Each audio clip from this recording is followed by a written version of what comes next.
ভাবুন তো, পৃথিবীর কোলাহল থেকে অনেক দূরে এমন একটি গ্রাম যেখানে বৃষ্টির ফোঁটা যেন কখনো থামতেই চায় না। ইন্দোনেশিয়ার জাভা প্রদেশে অবস্থিত এই ছোট্ট গ্রামটি প্রকৃতির এক অপূর্ব সৃষ্টি। চারদিকে সবুজ পাহাড় আর অবিরাম বৃষ্টির কারণে জায়গাটি দেখতে ঠিক যেন কোনো রূপকথার রাজ্য।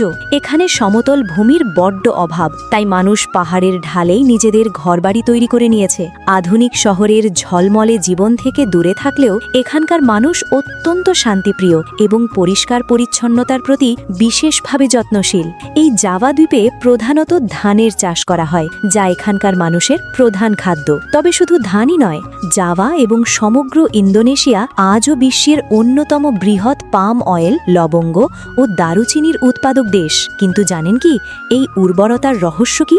সবচেয়ে অবাক করা বিষয় হল এই জাভা দ্বীপটি অবস্থিত বিপজ্জনক প্যাসিফিক রিং অফ ফায়ারে, যেখানে রয়েছে অসংখ্য সক্রিয় আগ্নেয়গিরি। আর এই আগ্নেয়গিরি থেকে বের হওয়া ছাই এখানকার মাটিকে করে তোলে অত্যন্ত উর্বর, যার ফলে এখানে সারা বছরই চমৎকার ফসল উৎপন্ন হয়। অবিরাম বৃষ্টি, সবুজ পাহাড় আর আগ্নেয়গিরির আশীর্বাদে গড়ে ওঠা জাভা সত্যিই প্রকৃতির এক জীবন্ত বিস্ময়।